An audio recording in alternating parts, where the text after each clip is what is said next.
Hi, this is Iram from Concept Learning, and in this video we shall be talking about the third section of IELTS, that is writing. So firstly let's note one of the important feature जो बहुत ज़रूरी है आपके लिए जानना of writing, that it is different for academic and GT. That means अगर आप academic कर रहे हैं तो आपको थोड़ी अलग तरीके की प्रिपरेशन करनी पड़ेगी, and for GT you have to prepare little differently. Difference कहाँ पे आता है? मोस्टली डिफरेंस टास्क 1 में आता है. अकेडमिक का टास्क 1 रिपोर्ट राइटिंग होता है, on the other hand general training का जो टास्क 1 होता है वो लेटर राइटिंग होता है. पहले हम बात करते हैं सिमिलैरिटीज़ की, जो टास्क 1 और टास्क 2 की सेम ही. सो फर्स्टली हम बात करते हैं सिमिलैरिटीज़ की. ठीक है, कुछ चीज़ें सिमिलर होती हैं for both GT and academic. It doesn't matter आप GT अकेडमिक कर रहे हैं, जो चीज़ें सिमिलर होंगी वो ये है, जब आप टास्क 1 कर रहे हैं तो आपका वर्ड काउंट बहुत मैटर करता है. आप एटलीस्ट 150 वर्ड्स लिखेंगे, दिस इज़ मिनिमम. ठीक है, आप इससे ज़्यादा लिख सकते हो, अच्छी बात है, मार्क्स नहीं कटेंगे. अगर आपके पास टाइम है, आपके पास मटेरियल है तो इससे ज़्यादा आप लिख सकते हो, बट इससे कम नहीं लिखना है, अदरवाइज़ आपके मार्क्स कट हो जाएंगे. एंड जो मार्क्स होते हैं टास्क 1 के कम होते हैं, ये कम मार्क्स कैरी करता है. एंड जो रिकमेंडेड टाइम डिस्ट्रीब्यूशन होता है, जो हम रिकमेंड करते हैं नॉर्मली, वो होता है कि हम टास्क 1 में सिर्फ 20 मिनट्स लगाएंगे, क्योंकि रिपोर्ट राइटिंग होती है या लेटर राइटिंग होती है according to your module, and थोड़ा कम समय लेता है. तो वील मेक श्योर कि हम 20 मिनट से ज़्यादा नहीं लगाएं, क्योंकि फिर टास्क 2 में हमें ऐसे लिखना होता है. तो जो ऐसे होता है वो 250 वर्ड्स इसका वर्ड काउंट है. आप इससे ज़्यादा कितना भी लिख सकते हो अगर आपके पास टाइम और मटीरियल है, बट हम कोशिश करते हैं कि इससे कम नहीं लिखेंगे, अदरवाइज आपके मार्क्स कट हो जाएंगे. एंड इसको ये ज़्यादा मार्क्स कैरी करता है, एंड देयरफॉर इसमें रिकमेंडेड होता है कि हम इसको एटलीस्ट 40 मिनट्स दें. ये कोई ऐसी बात नहीं है कि इसी तरह करना है आपने, 20 इसमें 40 इसमें, ऐसा कुछ नहीं होता. आपको 1 घंटा दिया जाता है राइटिंग करने के लिए, और आपको दोनों क्वेश्चंस प्रोवाइड हो जाते हैं. अब वो आपके ऊपर है how you will distribute the time. Okay, इन दोनों टास्क के बीच में यूजुअली स्टूडेंट्स इस तरह करते हैं, 20 मिनट इस पे लगाते हैं, 40 मिनट इस पे लगाते हैं, सो दैट हमारा कोई भी जो आंसर है वो छूटे नहीं. Okay, so now let's talk about academic writing. Academic writing में क्या होता है, आपको तो अब तक पता चल गया होगा, जैसे मैंने बताया कि 2 टास्क होते हैं हमारी राइटिंग में, टास्क 1, टास्क 2. सो इन अकेडमिक राइटिंग आपको जो टास्क 1 प्रिपेयर करना होता है that is report writing. Okay, and इसके क्वेश्चन टाइप्स डिफरेंट तरीके के होते हैं. फॉर एग्जांपल मोस्टली ये आते हैं, बार ग्राफ आता है, pie chart, table, diagram, map और line graph. So for example आपको बार ग्राफ दे दिया है, ठीक है, तो वो बार ग्राफ आपको शो करते हैं, और उससे जो आपको इन्फॉर्मेशन आपको मिल रही है आप उसको पढ़ोगे, ग्राफ को समझोगे, and that we have to write. मतलब जो हमें बार ग्राफ प्रोवाइडेड है, हमें उससे जो भी इंफॉर्मेशन समझ में आ रही है या मिल रही है, we have to write a report on it. So it is a formal way of writing. ठीक है, तो जो हमारा अकेडमिक का टास्क 1 होता है ये फॉर्मल ही होता है. हम इसमें इनके थ्रू लिखते हैं. जैसे फॉर एग्जांपल आपको पाई चार्ट दे दिया, पाई चार्ट में आपको इन्फॉर्मेशन गिवन है अलग अलग चीज़ों की, उससे रिलेटेड आपने रिपोर्ट राइटिंग करनी है. It is formal in nature and we have to write at least 150 words, and we'll make sure कि हम 20 मिनट ही इस पे लगाएं, 20 मिनट से ज़्यादा हम टास्क 1 में नहीं लगाएंगे. Okay, now talking about GT writing, that is for the general training. तो इसमें क्या होता है, इसमें आपको लेटर राइटिंग आती है, and it is not necessarily formal. ठीक है, जैसे हमने अभी एकेडमिक की बात की, उसमें फॉर्मल राइटिंग ही होती है, लेकिन GT में ऐसा नहीं है. GT में आपको ये 3 तरीके के लेटर्स लिखने को मिल सकते हैं. या तो आपको एक फॉर्मल लेटर मिल जाएगा लिखने के लिए, जैसे आपने प्रोफेशनली किसी को, अपने बॉस वगैरह को लिखना है, otherwise semi formal, for example acquaintances को हम लिखते हैं अगर, या फिर इनफॉर्मल, हम अपने फ्रेंड्स या रिलेटिव्स को लिख रहे हैं. तो ये 3 तरह के क्वेश्चन टाइप होते हैं, इसमें से कोई सा भी हमें आ सकता है. इसमें भी हमें यही ध्यान रखना है कि हम 150 वर्ड्स से कम नहीं लिखें.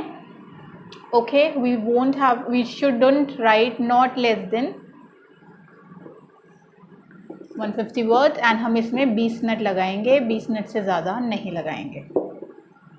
Now the task 2, that is almost similar for both academic as well as GT. ठीक है, टास्क 2 में एसेज ही आते हैं. ऐसा पॉसिबल हो सकता है कि अगर आपका GT का एग्ज़ाम है तो थोड़े आपका जो टॉपिक हैं वो थोड़े सोशल कॉन्टेक्स्ट में आ जाएं, है ना. एंड ऐसा हो सकता है कि अगर आपका एकेडमिक का है तो थोड़े एजुकेशनल या एकेडमिक कॉन्टेक्स्ट में आपके टॉपिक्स आ जाएं. लेकिन जो फॉर्मेट है और जो इसका तरीका है या क्वेश्चन टाइप्स हैं वो सेम ही रहते हैं. तो आप जितने भी तरह के एसेज में प्रिपेयर करोगे उतना आपके लिए बेटर है, क्योंकि उतनी ही ज़्यादा प्रैक्टिस होगी. अब एसेज ना थोड़े डिफरेंट क्वेश्चन टाइप्स के बेसिस पे आते हैं. ऐसा नहीं है कि एक टॉपिक दे देंगे आपको और बोलेंगे कि बस इस पे लिख दो, ऐसा नहीं है.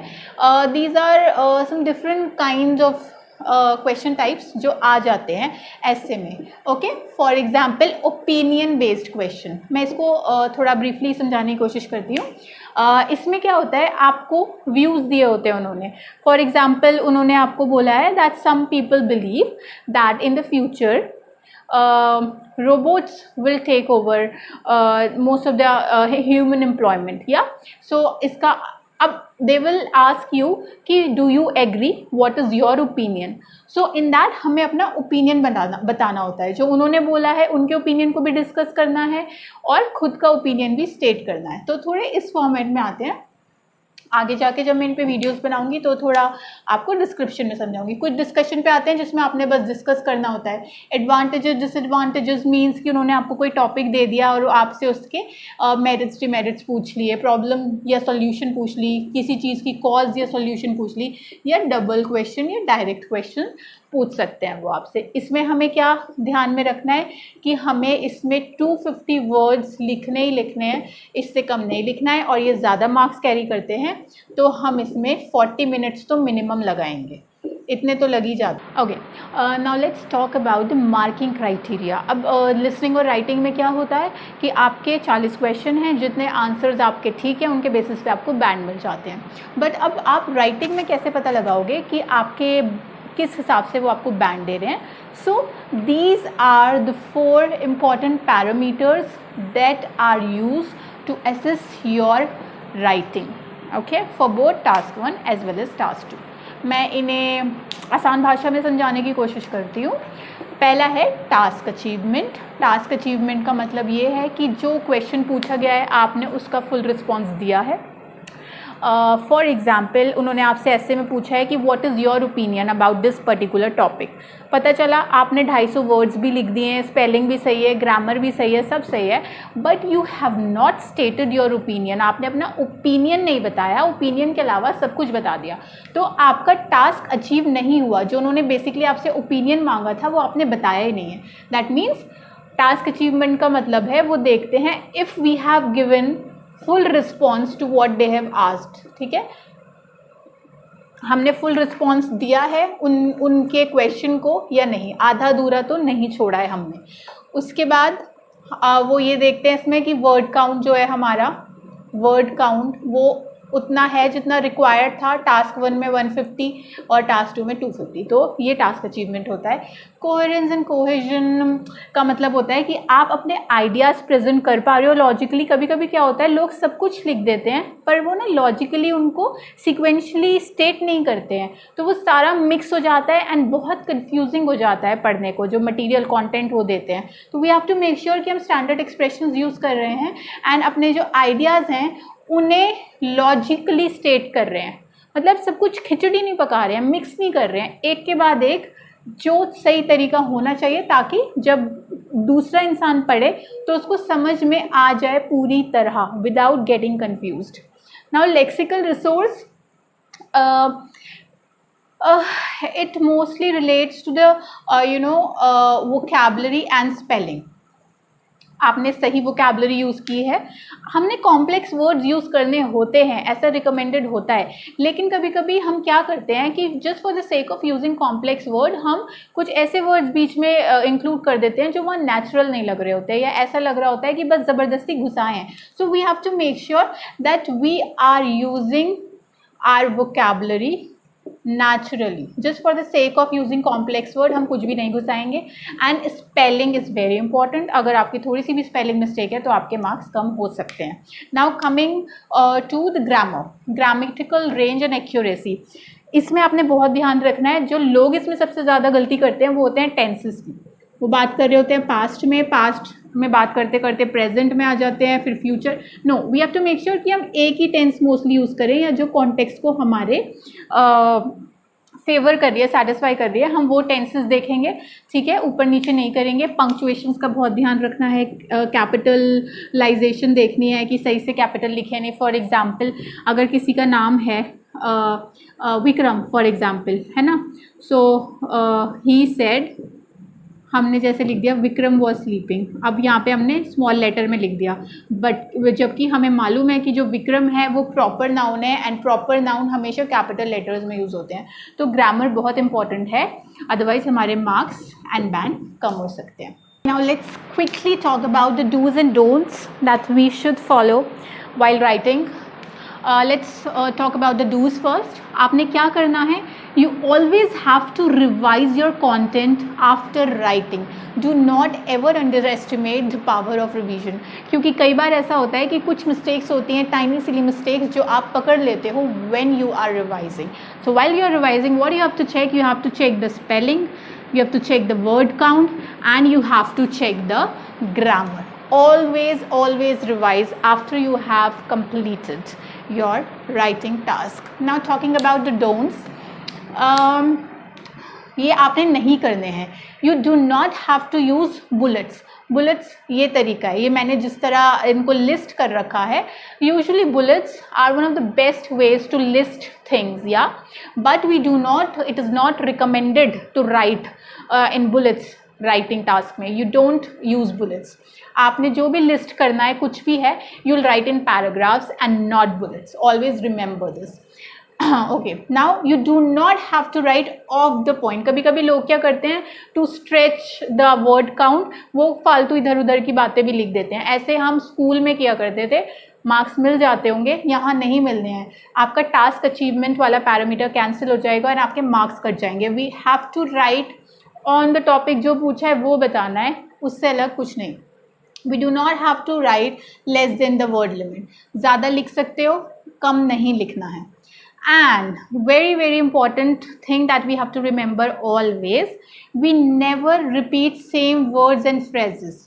हम कभी भी again and again same word को नहीं लिखेंगे। फॉर एग्जाम्पल अगर हमसे कुछ हैप्पीनेस के बारे में पूछा है, लेट्स से कि हैप्पीनेस पे ऐसे आ गया हमारा, तो हम बार बार हैप्पीनेस नहीं लिखते रहेंगे।